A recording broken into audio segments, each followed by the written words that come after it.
What's good, everybody? This is your boy Jacking Off, 904 that Bowl City Duval. We in the fucking building. Hope everybody is having a great Easter. Hope the bunny brought you a bunch of shit that you like if you believe in that bullshit. But anyway, I wanted to talk to y'all about something. But listen, a lot of people say Nick Foles was the worst thing the Jaguars have ever done. I disagree very highly with that. Like, I'm not even and when I say worst thing we've ever done, I'm not including draft. The people we've drafted, like, some of them are just, it speaks for itself. Let me just say that. But as far as signing people and re-signing people, Nick Foles was bad, but it's not the worst. In many ways, signing Nick Foles was actually a blessing in disguise. Here's why. Now, when you say worst thing ever done, maybe in terms of production, because I get it. We paid him $15 million last year, and we're gonna pay him $18 million this year. So what's that? So we end up paying Nick Foles $33 million to throw 3 touchdowns and not win any games. So I get it. I understand. But when you look at how this shit ended, it could have been a lot worse, because there were horrible signings before that we ended up losing money and not getting shit for. Like the Bortles contract, fucking Zane Beadles, Andrew Norwell, Jerry Porter, Drayton Florence, all guys that were fucking bums that we paid money to, and we didn't get shit back for it. We ended up getting a 4th round pick for Nick Foles. And the reason why I say it's a blessing in disguise, like, this was the time to do it too. Like, we were already well under the cap. We're only going to lose $18 million this year, and then we're free. And this is the time to do it. Like, during a year where we're trying to see what's what and rebuild to have a good football team next year. This was the year to do it, where it's not going to really fuck things up. So from that aspect, it's good that it happened this year. And it's going to end up not costing us any money next year. And we got something for it. But here's the other thing.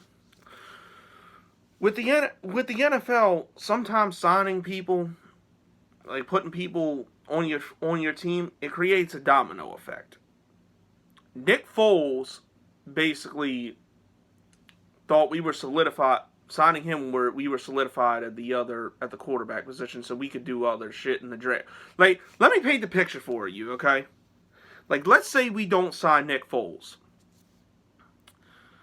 The way the draft ended up, we pretty much would have been forced to draft Dwayne Haskins in the 1st round, or Drew Lock in the 2nd round. And you think about it, what did we spend those 2 picks on? One was an absolute freak of nature, and the next great pass rusher, Khalil Mack 2.0, one of the best players this team has ever fucking had, in Josh Allen. The other, in the 2nd round, was Jawan Taylor. And then what did we do in the 6th round? Drafted Gardner Minshew as a backup. So let's think about it. We don't sign Nick Foles.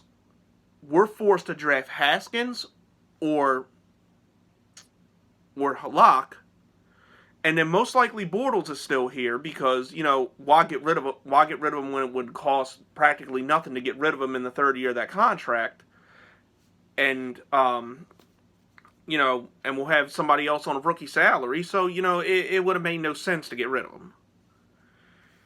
But I think, I would think both of those are pretty much, you know. Well, actually, no. You know what? It's not. I don't think it's exactly what Nick Foles would have made last year. It might have been what it made combined. It might have been what he made this year, but you know. So you think about it. Nick Foles isn't here. We don't end up with either Josh Allen or Jawan Taylor, who's a damn good right tackle, probably our best offensive lineman besides Brandon Linder. And then in the sixth round, it's pretty much a wasted pick because we don't end up drafting Gardner Minshew, and we probably end up getting some bum in the sixth round that probably doesn't even make the team. So the bottom line is, we don't draft Nick Foles, or we don't sign Nick Foles. Either Josh Allen or Jawan Taylor is not here, and Gardner Minshew's not here. Because Gardner Minshew came in, like I said before about Gardner Minshew. Gardner Minshew came in with zero expectations. Like, we wouldn't have did all that and then, threw Gardner Minshew out and expected him to be a starter. Like, he ended up taking Nick Foles' job and no one expected it. And, between Daniel Jones, Kyler Murray, and him, those were the three best quarterbacks and have been the best three quarterbacks in the draft class so far. You can make arguments for either one of them being 1, 2, or 3, but they're the three best. Haskins kind of sucked last year, and Drew Lock, he might be all right, but, we didn't give him enough, but, he didn't have enough playing time. But, now our quarterback, but now that, the Nick Foles thing happened, we got those two pieces, and Gardner, and, quarterback still solidified, at least for this year, with Gardner Minshew. And if Gardner Minshew ends up being good, then, this all worked out for the best. You really think about it, this all worked out for the best. So, that's why I said, I didn't, I'm pissed that the whole Nick Foles situation didn't work out. It didn't work out in the way we wanted it to. But at the same time, I've said before, I don't necessarily fault the move because what the hell else were you going to do? And don't give me this sign Ryan Tannehill bullshit because, that 1 year wonder fuck, he ended up getting a contract worse than Foles, and it's going to completely fuck Tennessee over. It's going to bite them in the ass. Just watch. But, that's what I'm saying.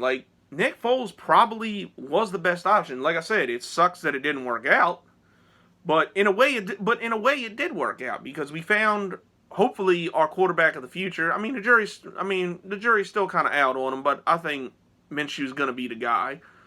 And then, we got a bookend right tackle, and we have a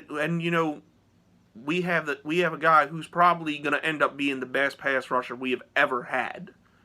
And we've had some good ones.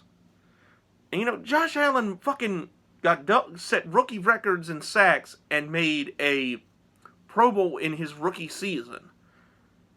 You know how fucking crazy that is to say from somebody from the Jaguars making it into the Pro Bowl as a rookie? That shit don't happen. Allen's a once-in-a-lifetime type of player. So, you think about it, if we don't have Foles and we're ended up forced to draft Haskins, Josh Allen's not here. So, like I said, the Nick Foles signing, don't be too mad at it, because really, you break it down and think about it, it's a fucking blessing in disguise, trust me. But, that's it, that's all. Have a good holiday, everybody. It's your boy Jacking Off, and I'm out.